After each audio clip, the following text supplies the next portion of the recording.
आयो नों बड'फा आगोमा बर' फिसा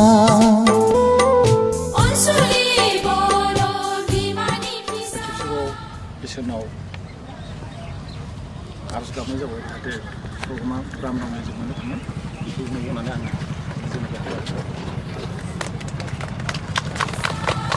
नोंनि गोसो हारा मेलेम साननाय मावनाया बर'नि नों गोथार जोंनि दैदेनगिरि उपेन्द्रनाथ ब्रह्मनो बे हाबाफारिखौ मावफुंनो थाखाय सिगाङावनो जोङो जेनोखि जायखौ जोङो आलासि हिसाबै थांखिनानै लाबोदों बेखौ जों गांसे आर'नाइजों जोङो बरायनानै लाग्रोनो हास्थायबाय बेनिखायनो अननानै एसे सिगां थांदो सारा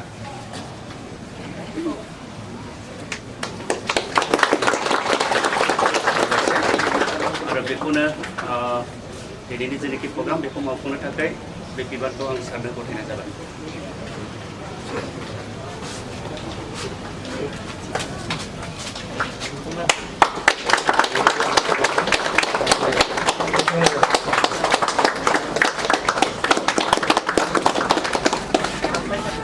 हाबनाय नोंसै बेनिखायनो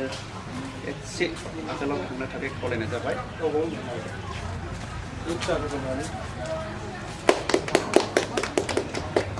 बेनिफ्राय जोंजोंनो हांख्रायजानाय दिनैनि जेनोखि मावनो गोनां हाबाफारि बे फिथाखौ हास'नो थाखाय आङो कमिटि जानानै सारनिसिम दायथ'खौ होनाय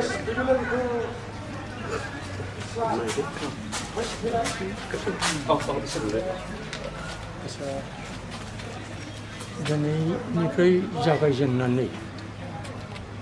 जिस्नि दुलाराय बर' फरायसा आफाद चिरां जिल्लानि जेनाखि कनफारेन्स आरो बेनिफ्राय बर' साहित्य सभा चिरां जिल्लानि कनफारेन्स आरो जानो गोनां जोंनि बेंटल दख'रा बर' फरायसा आफादनि कनफारेन्स बे कनफारेन्सआव जिनाखि बेंटल दख'रा बर' फरायसा आफादनि थान्दै जिनाखि न'ब्लां बे न'ब्लांखौ बेखेवनायाव दिनै बे प्रग्रामखौ आखायाव लानाय बेंटल आरसि कमिटिनि चिफ कनभेनर मानगोनां माबा लिबियन इस्लारि आरो बेवहायनो बे प्रग्रामावनो हांख्रायनानै लाबोजानाय बेंटल गोजौसिन फरायसालिनि गोरायुं मान होनो गोनां मुसि रहेन समफ्रामारि आरो बेवहायनो ज' जानो हानाय बे आरसि कमिटिनिनो मान होनो गोनां मावथि हान्जा बिथांमोन आरो बेवहायनो लोगोसे ज' जानो हाफैदों जोंनि आइजोफोरनिफ्राय आइमोन दिनै जिनाखि बेंटल दख'रा बर' फरायसा आफादनि न'ब्लांखौ बेखेवनांगौ बे बेखेवनांगौखौ आं आखायाव लानो नागिरदों दा आखायाव लानायनि सिगाङावनो आं इसोरनावसो आर'ज गाबग्रोनो नागिरदों जाहाथे इसोरा बे न'ब्लांखौ बेखेवनायाव जाहाथे जों जेसेबांनाखि बेवहाय दङ जोंखौ जाहाथे सहाय खालामो आरो जेनाखि बेंटल दख'रा बर' फरायसा आफादा जै थांखिखौ लानानैनाखि दिनै बे न'ब्लांखौ बेखेवनो नागिरदों बे न'ब्लां बेखेवनायाव जाहाथे जोंखौ सहाय होयो बेखौ आङो मिजिं थिनानै आङो बे दिनै बे न'ब्लांनि दरजाखौ बेखेवनो थाखाय आं आवगायनाय जाहैबाय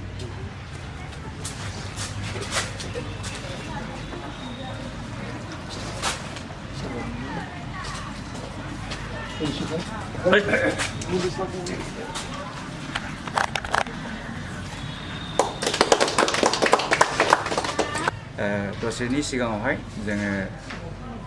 गार्लस हस्टेलावहाय हिन्जावसा गथ'फोरनि थानायनि बादा खुलिनानै फैबाय मुक्ति खालामनानै आरो दा बाव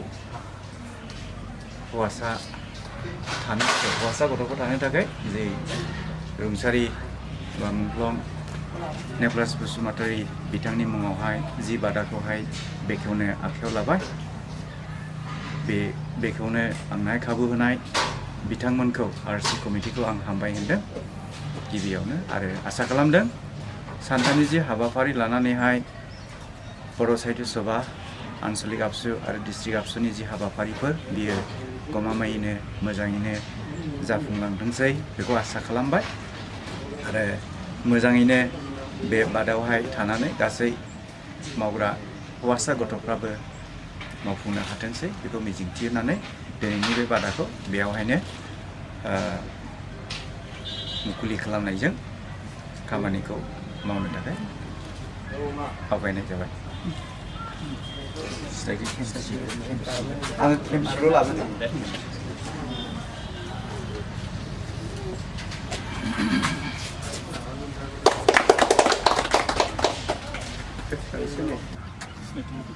सारक माने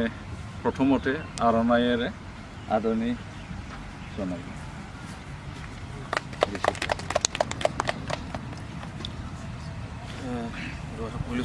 नमस्कार जी 17th एनुअल कन्फारेन्स आबसुर अधिवेशन और 17th आमार चिरां जिला बड़ो साहित्य सभार अधिवेशन क्लास 12 न बेंटल आंचलिकर आज अधिवेशन उपस्थित आमार कमिटिर कर्मकर्ता आमार BDO साहब आदिते संयुक्त कर सकलोके प्रथमते मैं जय जयते प्रोग्रामटोर जाते सुचारुरूपे सम्पादन हय तार कारणे सकलोके माने स्वागतम जनाइছোঁ शुभकामना जानिছোঁ जाते प्रोग्रामটো सक्सेसफुली जाते कमप्लीट হয় আৰু সাহিত্য সভাটো সাহিত্য চৰ্চাৰ যোগেদি মানুহৰ যি আধ্যাত্মিক বৌদ্ধিক যি উন্নতি হয় গতিকে এই অঞ্চলৰ আৰু বড়ো সাহিত্য সভাৰ বড়ো ৰাইজসকলৰ বড়ো ভাইসকলৰ যাতে সাহিত্যৰ যোগেদি খেলাৰ যোগেদি মিলা প্ৰীতিৰ যোগেদি যিখিনি ফাংচন হ'ব সেইখিনি যোগেদি তেওঁলোকৰ আধ্যাত্মিক বৌদ্ধিক শাৰীৰিক যাতে বিকাশ হয় মই সকলোকে শুভকামনা জানিছোঁ আৰু মোক এই অনুষ্ঠানটোলৈ মাতি এনেকৈ সন্মান জনোৱাৰ বাবে মই আপোনালোক কৰ্মকৰ্তাসকলক ধন্যবাদ জ্ঞাপন কৰিছোঁ আৰু আশা কৰিছোঁ যাতে প্ৰগ্ৰেমটো এটা ছাকচেছফুল প্ৰগ্ৰেম হয় বেংটল এৰিয়াৰ এটা ছাকচেছফুল প্ৰগ্ৰেম হয় আৰু ভৱিষ্যতেও যাতে আমি ইয়াৰ পৰা বহুত কথা শিকিব পাৰোঁ ইয়াকে কৈ মই মোৰ বক্তব্য সামৰণি মাৰিছোঁ আৰু আজি যশোৰাজ বসুমতাৰীৰ ক্ষেত্ৰখন উদ্বোধন কৰা হ'ল বুলি ঘোষণা কৰিছোঁ। ধন্যবাদ।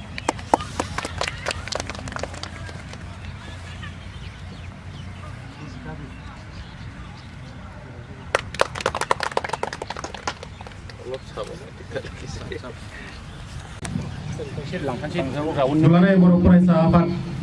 जयै जथायै दिनैनिफ्राय जागायजेननाय बे गिबि हाबाफारि चिरां जिल्ला बर' थुनलाइ आफादनि फिरफिला बिरहोनाय आरो मुंख्लंनो बिबार बावनाय बे हाबाफारियाव गासैखौबो दिनै बाहागो लाफैनो थाखाय बयखौबो बेहाय ज' जाफैनो थाखाय आं गुरैयै खावलायनाय जाबाय। आरसिनि गुबुन गुबुन गालाय आफादनि मानगोनां गासै बिबानगिरि नोंथांमोन होनो खावलायबाय।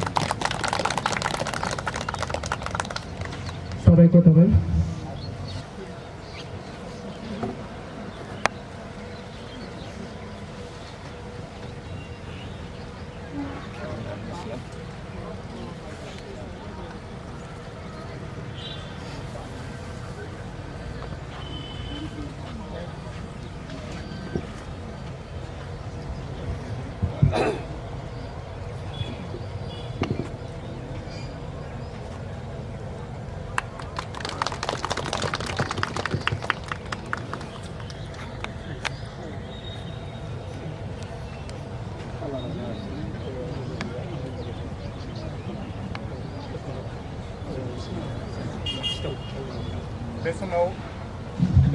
फुंबिलिनि साफ्रोमनोबो गोजोन हामलायथिखौ 17थि चिरां जिल्ला बर' थुनलाइ आफादनि फिरफिला बिरहोनाय बे हाबाफारियाव नुजाफैनो हानाय जोंनिनो चिरां जिल्ला बर' थुनलाइ आफादनि मानगोनां लेङाइ आफादगिरि प्रशान्त इसारी बिथां आरो बे मेलावनो बे हाबाफारियावनो नुजाफैनो हानाय चिरां जिल्ला बर' थुनलाइ आफादनि लेङाइ आफादगिरि लोगोसे आथिखालाव चिरां जिल्ला ट्राइबेल संघनि मानगोनां आफादगिरि सुकेल बिथां लोगोसे जोंनि चिरां जिल्ला बर' थुनलाइ आफादनि आफाद बाथौ आफादानो बुं बर' थुनलाइयानो बुं जायखिजाया आफादफोराव नांजाबनानै गावनि समखौ बाबेनलांहोनाय बे ओनसोलनिनो मानिजाथाव फुजिजाथाव बेंटल गोजौसिन फरायसालिनि आजिरा मोननाय गोरायुं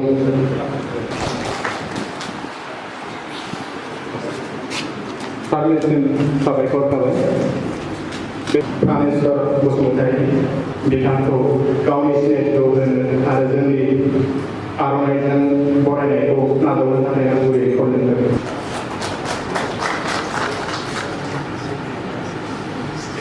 गावनि सिनायथिखौ होनायनि थाखाय चिरां जिल्ला बर' थुनलाइ आफादनि दिदोम आफादगिरि मानगोनां दिदोम आफादगिरि नगेन्द्र नार्जारी बिथां आरो बिथांजोंनो लोगोसे चिरां जिल्ला बर' थुनलाइ आफादनिनो गाहाय नेहाथारि सत्यजित दैमारी बिथां आरो लोगोसे चिरां जिल्ला बर' थुनलाइ आफादनि गुबुन गुबुन बिबानाव थानाय आरो गुबुन गुबुन टाइमारनिफ्राय नुजाफैनो हानाय आफादगिरि नेहाथारिजों लोगोसे साफ्रोमबो गोजोन फुंनि साफ्रोमबोनिसिम खुलुमनाय बावग्रोबाय। दा 17थि चिरां जिल्ला बर' थुनलाइ आफादनि बानजायनायाव खुंफुंनो लानाय दिनैनि बे सावरायमेल हाबाफारिखौ दैदेननाय जोंनि आफादगिरि नोंथां बे हाबाफारियावनो हाबाफारिखौ मेहेरगोनां जाफुंहोनो थाखाय बाहागो लाफैनो हानाय न'थि नागार खाथि बायदि हाजो खना खना बर'फोर जाहोन नामा गादबदों नासयदों आरो सोबख'दों बिसोर बिमा बैसोमुथि नोंनि फिसायाबोथ' फोरोंगिरिमोन बिसोरनि सोलोंथाइ जथिसि बिद्या बेनिखायनो मुंदांखामोन बर'नि हादोरफ्रा ज्योतिषखौ मोसा जानानैबो जानांबाय दा सियालनि खाजा सुथुरजों हेवमानियै गुबुननि सिङाव थाया होननानै फैदोंमोन खारै खारै मानोबा जानांगौ दिनै मुस्रि सिंनि थाम्फै बिमा जानानै बोहोआब्ला फिसानि अन्थाइखौ मानोथो सोरजियानो बर' हारिखौ माबोरै सिनायथि होबावनो बर' होननानै गावखौ माथो गावजों गालाय गावनि होननाय आबुं सोदोमस्रिनि बिमानो बैसोमुथि आं गाज्रिनि सिमायावनो दं नेनानै नोंनि अननाय सानसे मोनजाथारगोन जों नोंनि थाइनि गाहामनि फिथाइ थेंक इउ बेखौनो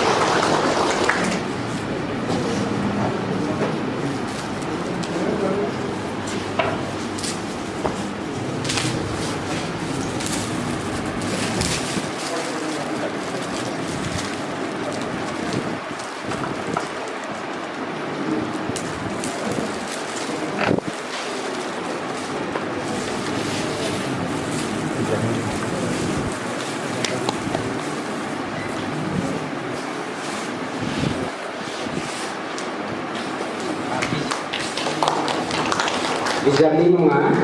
आइ सेरफां थान्दै आइ सेरफां थान्दै बर' थुनलाइ आफादनि सावरायमेल बे सावरायमेलखौ दैदेननाय आफादगिरि बिथां सावरायमेलाव बाहागो लाफैनाय बेबायदि बिटिआर गभर्नमेन्टनि जि गियान बिथां रन्जन बसुमतारी आंनि सिबिजाथाव बिदा गेदेर रुपला बसुमतारी खन्थाइनि मुङा जेवरि देंखो आदसा दिया दख्ला हायगाजौगाव जिउनि बे सुजाय लामाजों थिल' थाल' सोरबाबाय आगान दिंग्रा दिंसि हादावरि होना रिउ रिउ बेसेबा गोजान आंनि बे दावबायनाय लामा सेर सेर आलो गोजोन सायख्लुम जेरावनो मोनबाय ओरैसो आं थानो गोसो जाबाय बे जोनोमनि मोननाय मोननायनि हिसाब आसि लेखा लेखा आं खालामबाय मोननायखौबो नेवसिनो साना मोनैनिबो राहा गैया जा मोनबाय बिनो थाबाय गोजोन गोसोआव आं सानबाय आसि दमासि बैसागो खेराइ आदा फै आगै फै बिनि रंजा मोसाबाय मुसुरबाय आजोला सिगांनि सानसु हाया सनानि बेखौ आं गोसोआव बे फरायसा बिथांखौ आङो नैबे मान बिलाइखौ लांफैनो थाखाय खावलायहरबाय बे मान बिलाइखौ आङो मानगोनां जोंनि बासुगाव कलेजनि गोरायुं सार रनेन मोसाहारिनि आखाइजों हरनो थाखाय खावलायबाय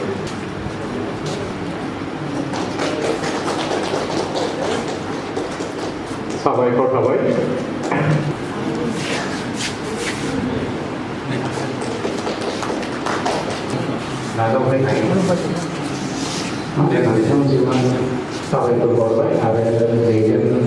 आफादनि आफादगिरि मानगोनां सुसिल इस्लारि बिथांखौबो गावनि सिनायथिखौ होनो थाखाय गुरै खावलायबाय आरो बिथांखौबो गांसे आर'नाइजों बरायनानै लानो खावलायनाय जाबाय।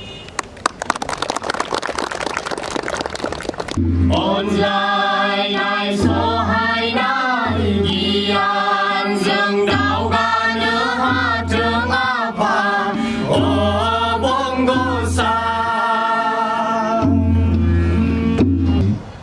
दालाइसा आफादनि आफादगिरिनि थाखाय बिथांमोनखौ आफादनि फेरफोरखौ बिलाइनो थाखाय आङो गुरै खावलायो।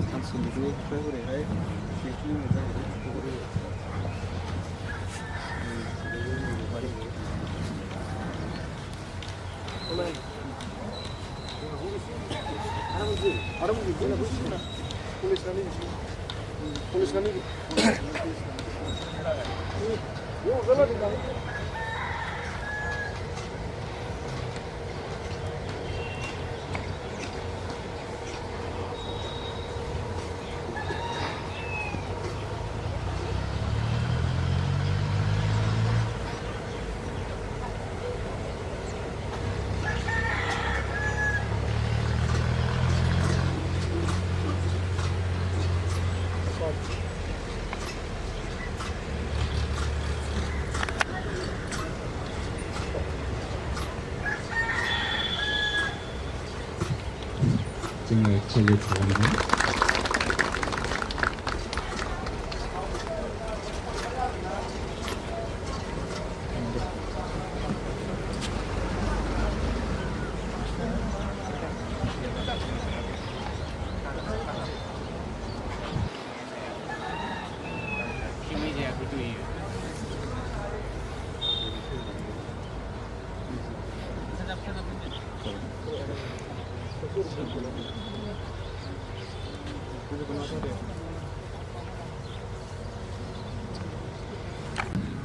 जोंनि बेंटल आन्सलिकनि सिङाव आरो जोंनि ओनसोलफ्रावहाय मोनसे मोजां बिथा गोनां समाज दानायनि थांखिजों फैबाय थानाय समाव जे थांखिफोरखौ जों लानानै जोंनि मावनो गोनां दं जोंनि बेक्तिगत जिबनाव जोंनि बर' हिसाबै जों माबोरै थांनानै थागोन दा बेफोरखौ नोजोर बोनानै जों जे थांखिफोरखौ लानानैहाय खामानि मावनो हास्थायदों समाज बेरेखा जायफोरखौ लानानै जोंनियाव मोनसे गिदिर थासारि समस्या जेंनाफ्रा दिनै मोखाङाव दंबाय थायो ड्राग्स जानानै गोबां लाइमोनफोरनि अबस्था जिउ खांनायफ्रा दिनै मोनसे थुंगिनाय अबस्था जाथिया बेबायदि मोनसे थासारि जोंनि सोलोंथाइखौ लानानै जे खामानि मावनो हास्थायदों दुलाराय बर' फरायसा आफादनि बेन्दोङाव थानानै दा बेखायनो बेफोर गासैखौबो मावनानै जोंनि ओनसोलाव मोनसे साबना हामना जोङो समाज दानानै जोंनि माहारिखौ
अन्नानै बिबार बावनाय हाबाफारि बेखौ गुबुन हाबानि थाखाय दसे दोनथ'नि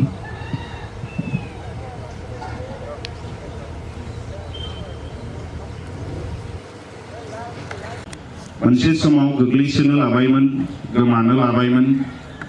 दा बे गासिबो बाथ्राफोरखौ नायनानै जोंनि सानसुमैफ्रा हारिखौ दाफामफिननो थाखाय जेरैबायदि संग्राम खालामदों आरो बे संग्रामखौ जाफुंसारहोनो थाखाय माखासे समाव जोंनि माखासे सुबुंफ्रा गेदेमा बिथांमोना गावसिनि जिउखौ बावनो गोनां जादों जोंनि रावखौ फोथांना लाखिनो थाखाय बर' बिजोंनि सोमावसारनाय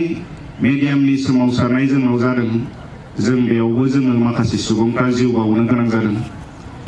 आरो जोंनि गिबि नभेल लिरगिरि जुजाइनि अर दा जोङो जानो हागौ थिनफाख्रि सिख्लाखौ थौले नोजोरजों जों नोजोर होबोदों नाथाय थिनफाख्रिनि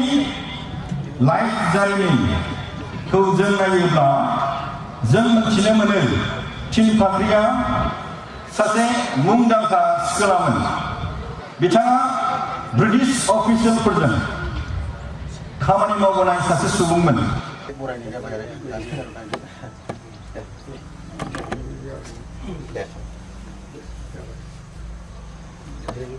फरायसा जानानै फंनैसोल' माने बाथ्रा जों माबानि बोसोन सारनिफ्राय बोसोन नोंथांनि जिउआव जे बे बेंटल हालामाव मा अनुष्ठान नोंथाङा खालामखो मा जौगाखांनाय नुखो बेखौल' एसे फंनैसोल' बुंनानै बे स्कुलाव थांखोना माखो मिथिया बै समाव सारा बिएखौ बबेहाय फरायामोन बबे कलेजाव फरायनाय जायामोन सारा फरायनाय माबा कटन कलेज फरायदों गोदो माबा दङ आइए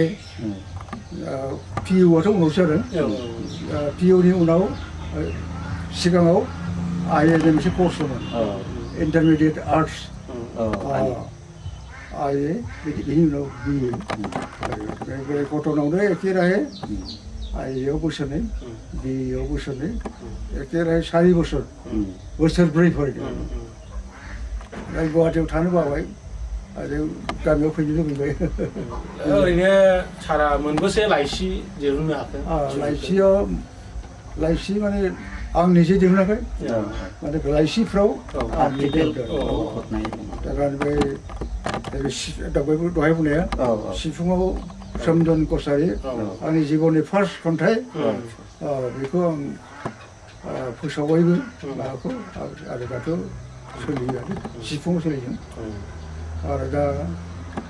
आं जेसेबां खन्थाइ लिरदों बे खन्थाइखौ ज' खालामनानै गांसे खन्थाइ बिजाब दिहुनदों खन्थाइ बिजाबनि मुङा बायदि खबाम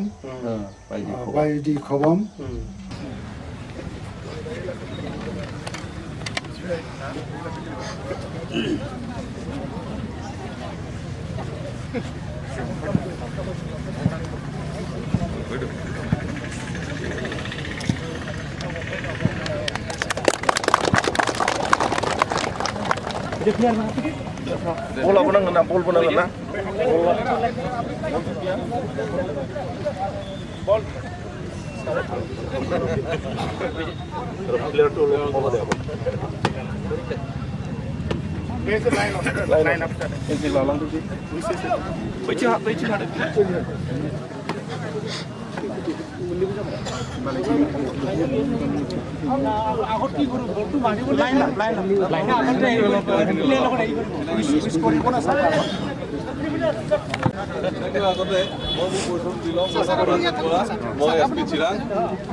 ভলিবল টুৰ্ণামেণ্টটোৰ সকলো অৰ্গেনাইজাৰ আমাৰ চিৰাং জিলা আপচু প্লাছ যিমানকেইটা টিম আহিছে আজি কণ্টেষ্টিং যিকেইটা টিম আছে তেওঁলোকলৈ মই মোৰ শুভেচ্ছা জনালোঁ মে দ্য বেষ্ট টিম উইন যিটো স্পিৰিট অফ স্পৰ্টছ যিটো খেলা ধূলাৰ যিটো ফেয়াৰ প্লে এণ্ড যিটো স্পিৰিট লৈ খেলিব লাগে দ্য স্পিৰিট অফ পাৰ্টিচিপেশ্যন সেইখিনি লৈ আপোনালোকে খেলক ভালকৈ খেলক মন দি খেলক খেলা ধূলাটো আপোনালোকে চবেই জানে ইটছ ভেৰি ইম্পৰ্টেণ্ট মই দেখিছোঁ দেখি খুব ভাল লাগিছে ইমান ফিট ল'ৰা যিকেইটা দেখিছোঁ মই আই এম ভেৰি হেপ্পী ভালকৈ খেলক মোৰ শুভেচ্ছা থাকিল গোটেইকেইটা টিমলৈ and may the best team win thank you very much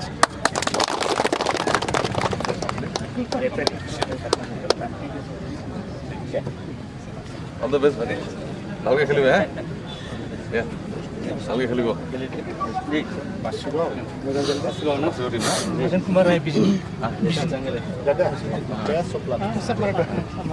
Kajalgaon team নেকি এইটো মোৰ লোকেল টিম মইতো কাজলগাঁৱতে থাকে না অল দ্য বেষ্ট ভালকৈ খেলিবি বঢ়িয়া ভালকৈ ভালকৈ খেলিব দেই অল দ্য ভেৰি বেষ্ট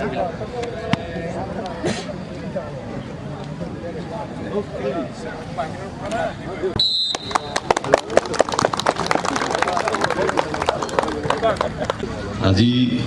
যিটো ভলীবল টুৰ্ণামেণ্ট চিৰাং জিলাৰ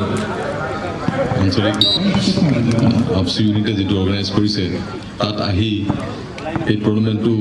উদ্বোধন কৰিবলৈ পাই মই নিতৌ সুখী হৈছোঁ মই নিজেই খেলা ধূলা খুব ভাল পাওঁ আৰু খেলা ধূলা আপোনালোক চবেই জানে এখন সুস্থ সমাজৰ কাৰণে বিৰাটেই দৰকাৰী ভেৰি নিডেড আৰু আজিকালি যিটো যুগ হৈছে য'ত ইমান ডিষ্ট্ৰিকশ্যন হৈছে য'ত ইমানখিনি বেয়া ইনফ্লুৱেঞ্চ আমাৰ সমাজত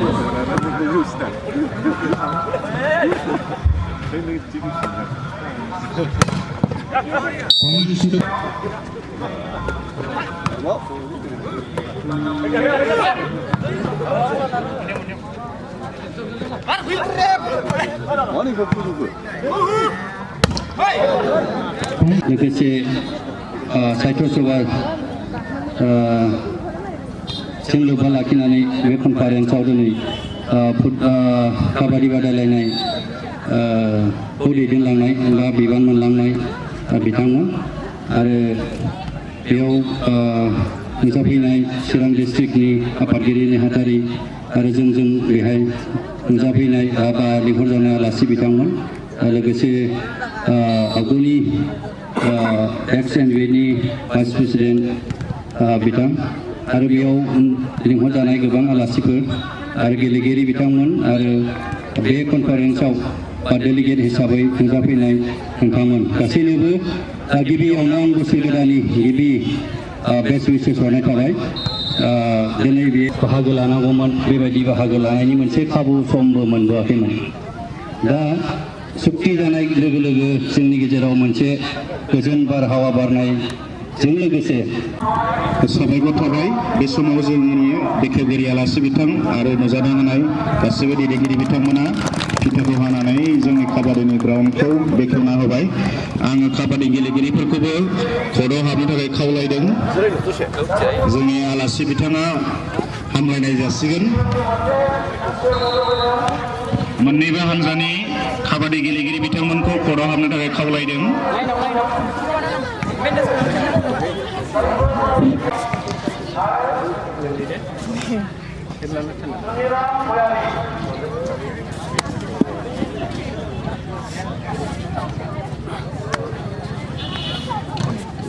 Points to Kazakhstan. Points to Bashkiran.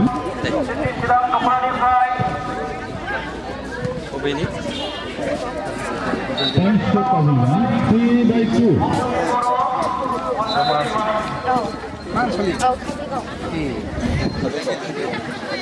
Left hand. 0 will be out. 2 in. The point 8/3. Đây nào. Ê, không sẽ đây nè. By 3. Sadu Suen Hukum Nada Kazakhstan.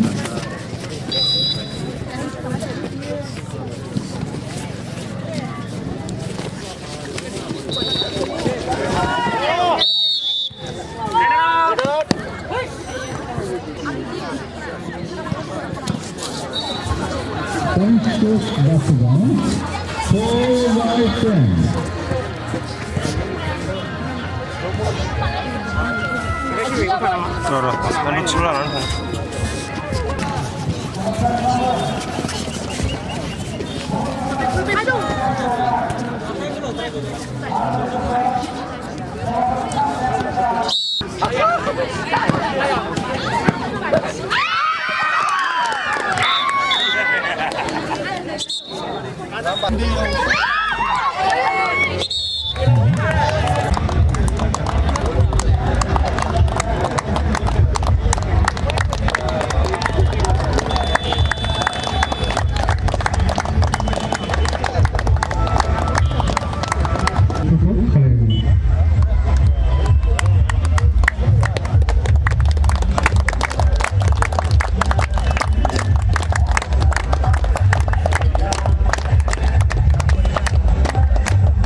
Lampu juga kasih bubui bra.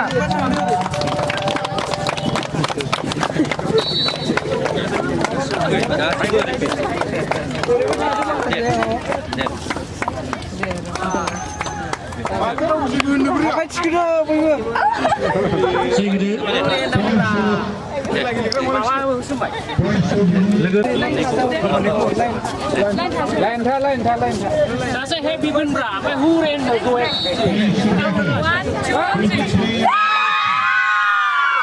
Trên đoàn đi. Saudara Bapak, mata ranah habafari, gaun fotonya ada di bank kabadia, dan ini tadi gaun foto ada di Good evening everyone. I am Mr. Sudari. I am visitor of the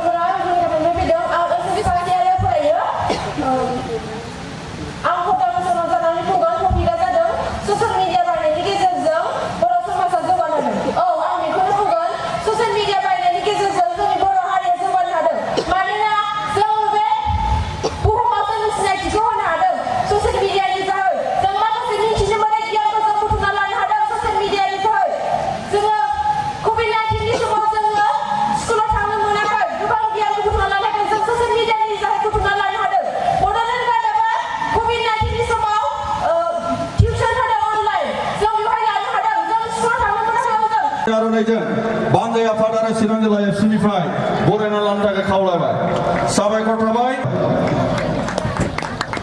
साबायखर थाबाय लोगोसे गांसे आर'नाइजों बरायनानै लानो खावलायबाय। दानिया दङ लोगोसे गांसे आर'नाइजों बरायनो खावलायबाय। दानिया दङ बिथां मिस्टार अमर मुसाहारि ढुलकी लोगोसे गांसे आर'नाइजों बरायनो थाखाय खावलायबाय। बिथांमोना गोदान मेथाइ रोजाबनाय बादायनायाव बिथाङा सिफुंबो दामनो हायो,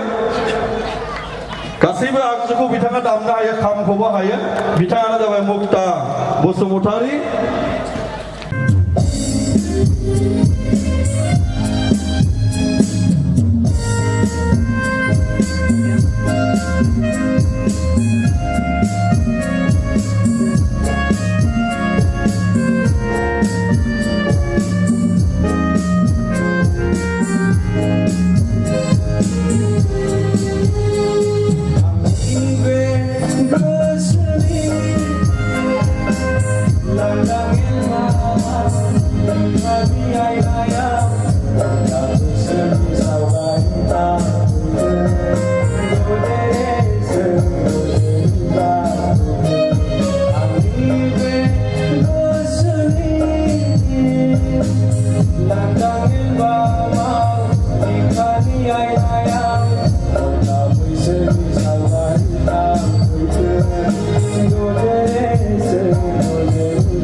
जोंनि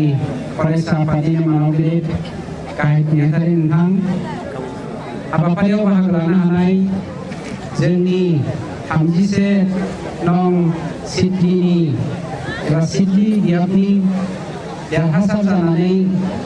जोंनि हालामखौ जौगानायनि फारियाव एमएलए महरै नुजाथिनो हानाय मानाव गिदिर जयन्त बसुमतारी नोंथां, साबायखर थाबाय। बे समाव जोङो थोंजोङै कुमार मुसाहारि, सार जयन्त बसुमतारी आरसिनि मासिगिरि आरो दैदेनगिरि बिथांखौ खावलायबाय। बेजों लोगोसे गाहाय आलासि बिथाङा सावजेननाय हाबाफारिखौ मावफुंनाय लोगो लोगो जोंनि थान्दै लोगो नोंथांमोनखौबो बयखौबो सिङाव हाबनानै केन्डेलखौ फोजोंनो थाखाय खावलायबाय आरो केन्डेल फोजोंखांनानै नोंथांमोनखौ सिरिबाङै बेबायदि हानजायाव गसंफिननो थाखाय खावलायनाय थाबाय।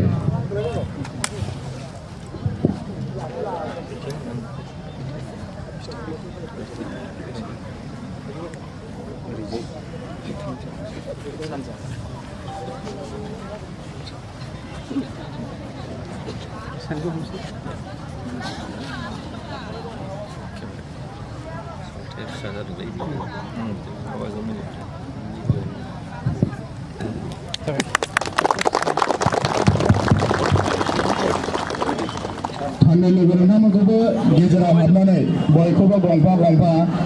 केन्डेलखौ फोजोंनो थाखाय खावलायबाय।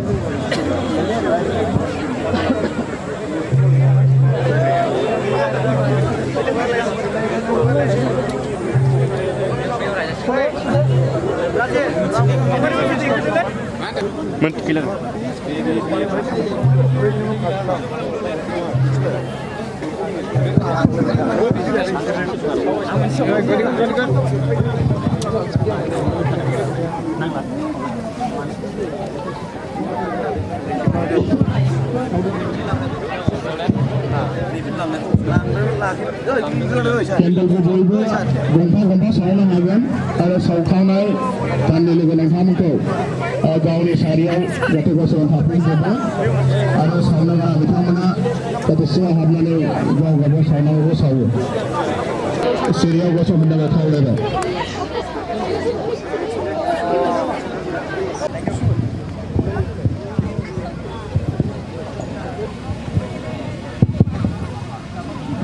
स्निथि चिरां जिल्ला दुलाराय बर' फरायसा आफादनि बानजायनायाव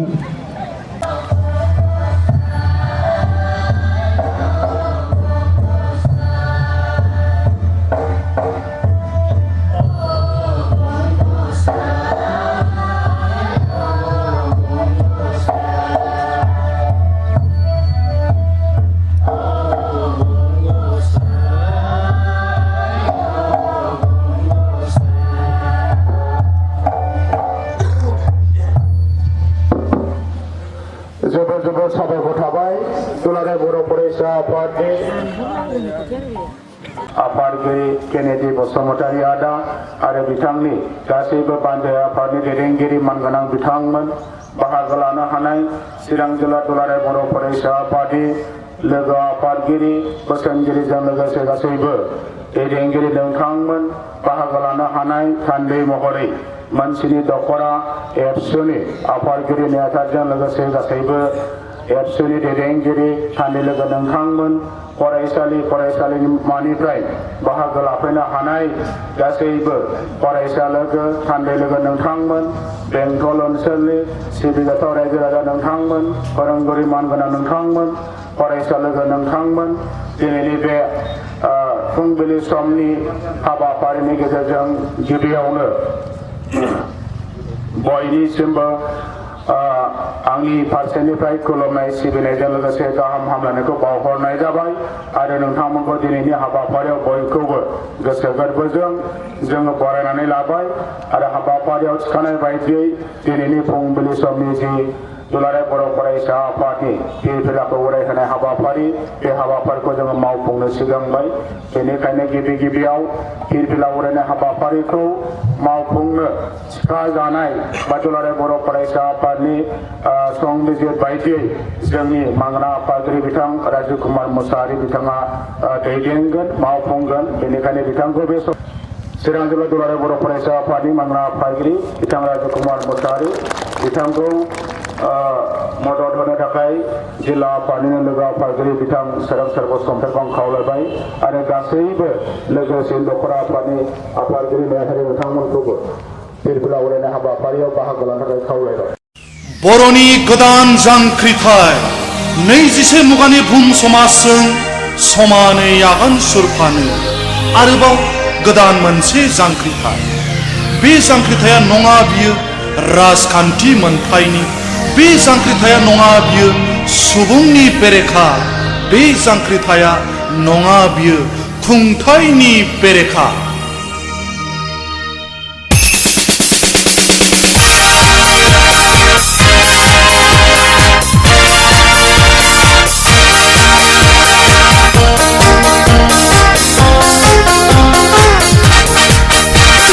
फरायसा हान्जाजों बर' माहारिनि आगोमा फिसा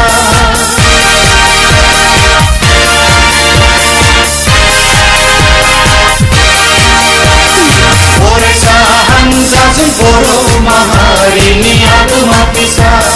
हारि आरो हादोरनि जौगाहोनाया जोंनि हाबा गोग्गो समाज दानाया जोंनि थांखि बर'नि गेवलांसार सोदोमस्रि दानाया जोंनि मोन्थोर जोंनि मोन्थोर जोंनि मोन्थोर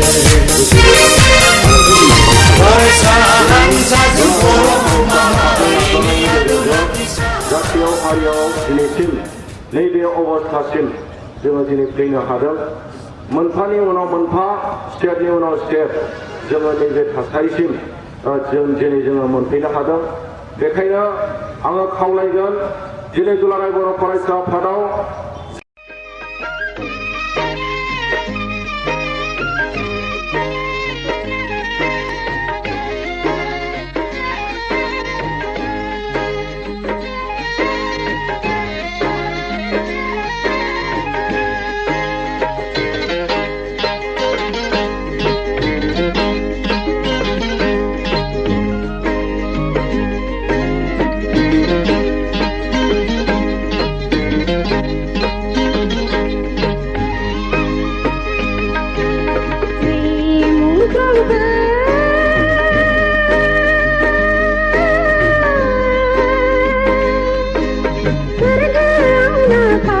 खालाव मिथिगौल' नोंसोरखौ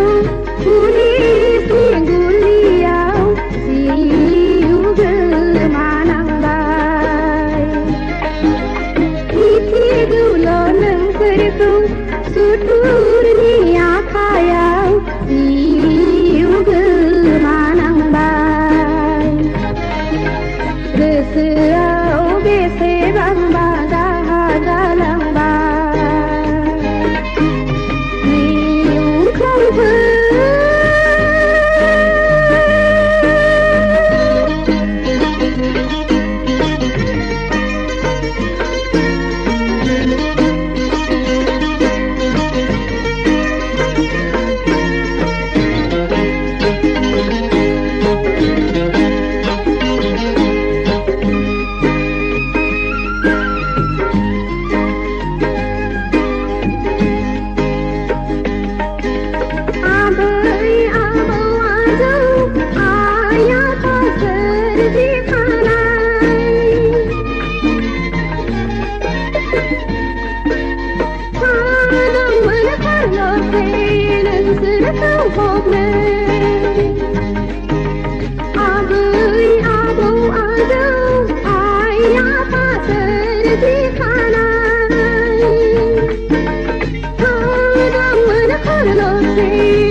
good society,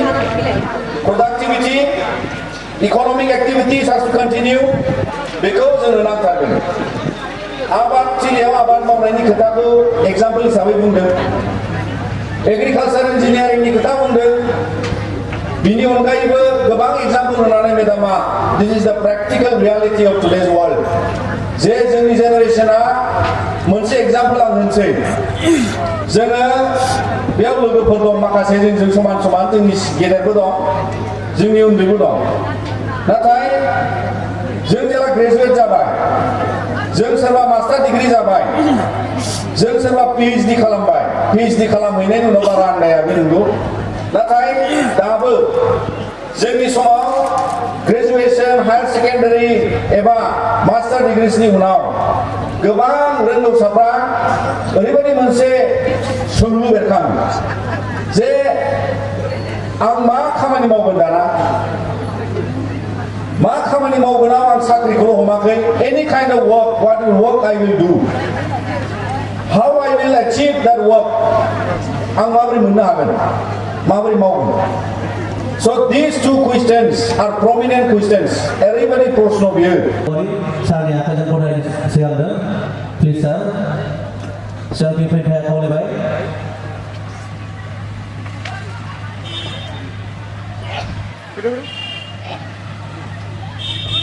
सरि आं मोनसे फोसावनो लुबैदों बेवहाय सेथि बान्थानि थाखाय नोगोद 2000 रां गांसे मान बिलाइ थामहिनबा सार्टिफिकेट आरो जिल्ला आबसुनि देबायनि बोसोरसालियाव जथुम्माजों सोमोन्दो लानानै दिहुनजानाय खुगा लाइसि बिदिन्था बेखिनियानो खेबसे गोबां आखाइ खबनानै बरायनाय खावलायदों बयखौबो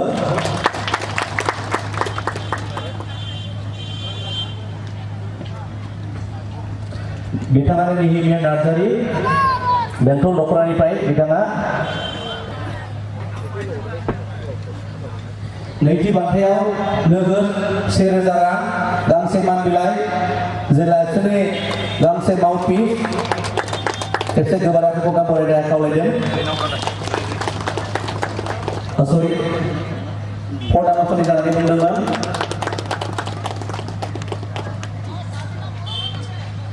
बेयावबो नैथि बान्थानि थाखाय नोगोद 1000 रां गांसे मान बिलाइ बरायनायखौ नाजानायनि थाखाय जोबोद जोबोद साबायखर थाबाय जिल्ला आफादनिफ्राय जों बरायना लानाय जाबाय आरो गावनि स्टेजआव लानो खावलायदों साबायखर थाबाय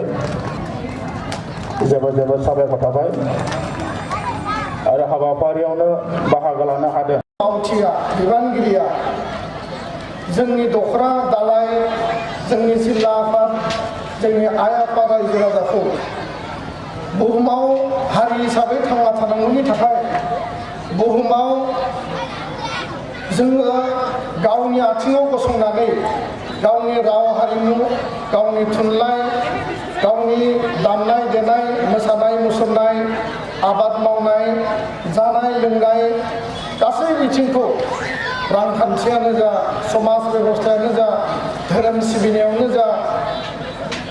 सोलोंथायावनो जा राजखान्थिनि गुबुन गुबुन जिखिनि जोंनि अधिकारनि मोनथायानो जा बे हा हुखौ रैखा खालामनाय बे गासैबो बिथिंखौ लानानै दुलाराय बर' फरायसा आफादा थांनाय गोलाव समाव हाबा मावबोबाय सोमावसारबोबाय आरो जायनि थाखाय जोङो जारिमिनारि माखासे स्टेप जारिमिनारि माखासे देरहासारनाय बड'फानि दैदेननायाव 6 बोसोरनि बड'लेण्ड सोमावसारनाय बिनि उनाव BSc सुक्ति जानाय UG ब्रह्म बिथांमोननि दैदेननायाव आरोबाव सोमावसारनाय बड'लेण्डनि थाखाय बिनि उननि समाव BLT जों एबसुनि मददाव सुक्ति जानाय PTC सुक्ति जानाय आरो फैयै फैयै प्रमद बर' बिथांनि दैदेननायाव दुलाराय बर' फरायसा आफादनि गोदान हान्जाया दिनै NDP नि मोनब्रै आफाद एबसु आरो UDP जों लोगो नांनानै जोङो BTR सुक्ति खालामनायनि मोनसे बे आथिखालनि आरो दानि थासारिसिम जोङो सफैनो हादों दा मानगोनां रायजो राजा नोंथांमोन मोनसे हारि आरो समाजखौ परिबर्तन खालामनांगौनि थाखाय गुस्लाय होनांगौनि थाखाय बे समाज बिथिङावनो जा रांखान्थि बिथिङावनो जा राजखान्थि बिथिङावनो जा जोंनो माखासे हाबा मावनो गोनां जायो आरो बिनि थाखाय जोंनि गोबांथार सुबुङा दिनै दुलाराय बर' फरायसा आफादाव हाबा मावनानै बिथांमोना रुंसारि जाबाय गोबां रायजो राजाया एबसुनि आन्दलनाव NDP नि सोमावसारनायाव BLT नि सोमावसारनायाव बाहागो लानानै जातिनि थाखाय माहारिनि थाखाय दिनै 5000निबो बारा मुंख्लं जाबाय शहीद जाबाय जातिनि थाखाय त्याग खालामबाय बे बिथांमोनखौ दिनैनि बे गेवलां मेलनि गेजेरजों आङो गोसोखांदों आरो आनान गसाइनियाव आरज गाबदों जाहाथे बिथांमोना सोरगोआव आलो गोजोनै थांना थानो हायो मानगोनां रायजो राजा नोंथांमोन बर' माहारिबाद बर'नि जातीयताबाद माहारिखौ अननाय माहारिखौ मोजां मोननाय माहारिनि थाखाय हाबा मावनाय माहारिखौ सिबिनाय गोरिब गुन्द्रानिफ्राय लानानै हाजिरा हुजिरा मावनानै बन फानना जानायनिफ्राय लानानै फिथा फाननाय गय फाननाय जोंनि आबाद मावनाय गासैबो लेभेलनि जोंनि जाय गोग्लैनायनिफ्राय गोग्लैसोनाय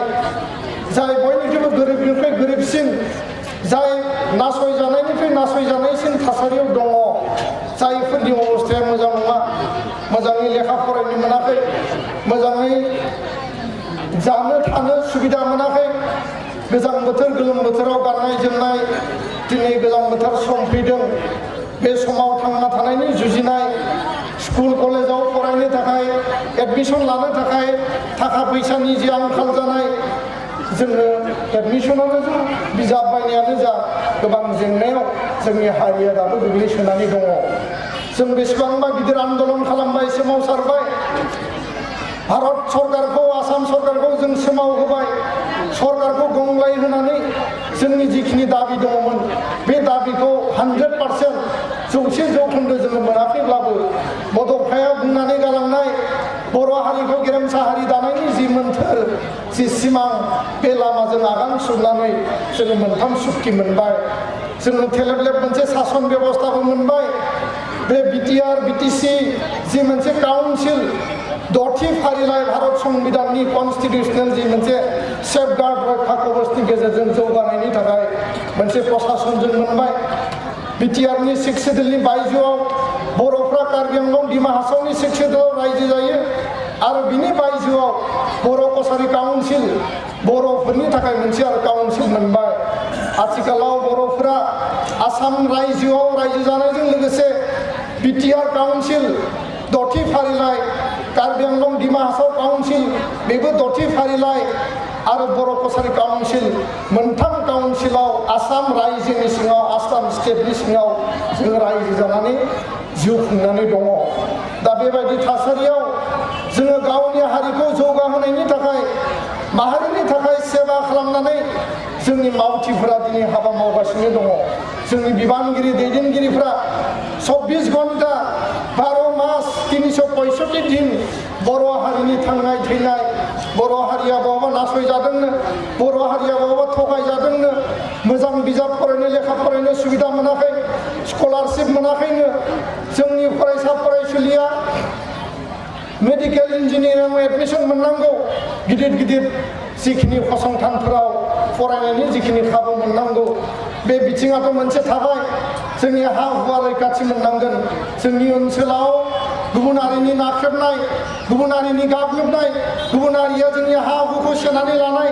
बिनिफ्राय जों रैखानाबेक्षन होनांगौ सेफगार्ड होनांगौ बे मोनसे बिथिं आरो गोबां बेबायदि माखासे दाङाबाजिनि थासारियाव बर' हारिखौ गाबथानानै बेंनानै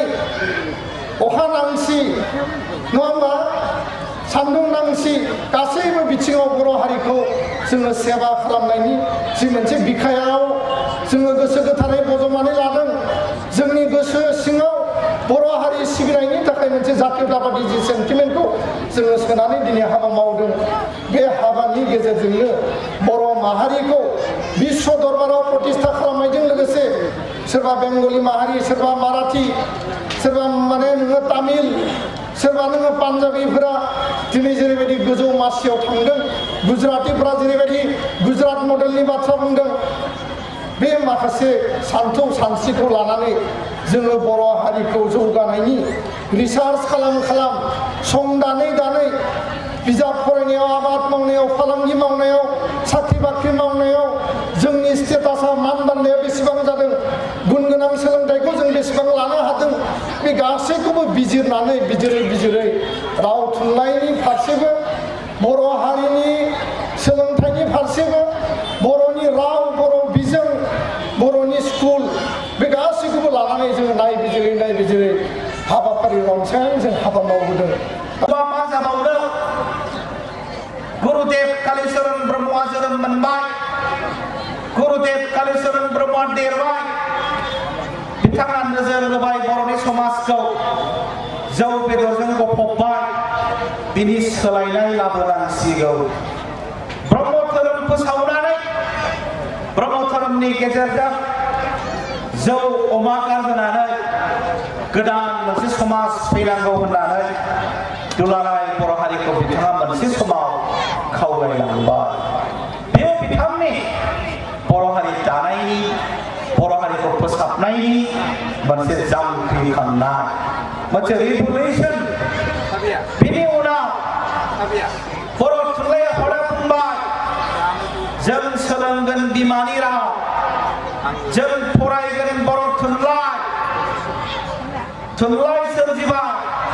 खन्थाइ रायथाइ सोरजिजेनबाय LP स्कुलाव बर' मिडियाम फरायनो मोननांगौ ME स्कुलाव बर' मिडियाम फरायनो मोननांगौ हाई स्कुलाव बर' मिडियाम फरायनो मोननांगौ कलेजाव बर'खौ एभाइल मोननांगौ MA आव बर'नि कर्स जानांगौ बायदि बायदि सोमावसारबोनानै बर' थुनलाइया दिनै देरनानै भारत संबिधाननि 90 सिडुलाव हाबबाय आसामनि लोगो सरकारि राव जाबाय फैगौ गोजां बोथोरनि आसाम एसेम्ब्लिनि जथुम्मायाव बर' रावजों बिबुंथि होनो मोनसिगोननो बर' MLA-फ्रा आरो MLA हस्टेलाव MLA-नि नामजों लोगोसे इंराजि असमिया हांखोजों लोगोसे MLA हस्टेलाव बर' रावजोंबो बर' हांखोजोंबो लिरजोब्बायनो दिनै बर'खौ आसामाव अफिसियेल राव महरै बाहायबाय बेयो बर' थुनलाइ आफादनि जांख्रिखांनाय बर'आव थुनलाइनि जांख्रिखांनाय लाबोनांगौ बर' रावा थांना थानांगौ गोजौ फारसे थांनांगौ दिनै बर' थुनलाइ आफादनि दैदेननायाव जांख्रिखांनायाव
बरायनो थाखाय आं खावलायनाय जाबाय प्रथमावनो असिन्थु नार्जारि सिनाखि लानो बिथां जों बरायना लानोसै खावलायनाय जाबाय बिथांखौबो आर'नाइ गांसेजों जों बरायना लासिगोन बिथाङाबो थांनाय 9 तारिख तरुन बरा बिथां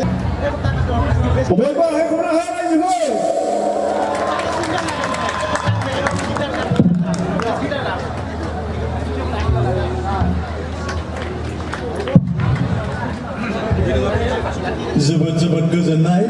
आंनि न' नांजाबनायब्लाबो आङो मुखा खस्थ'आनो गैयामोन दा आंखौ बिगुमै जासिगोन बियो आङो आंनि बिनानाव जाथारो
दी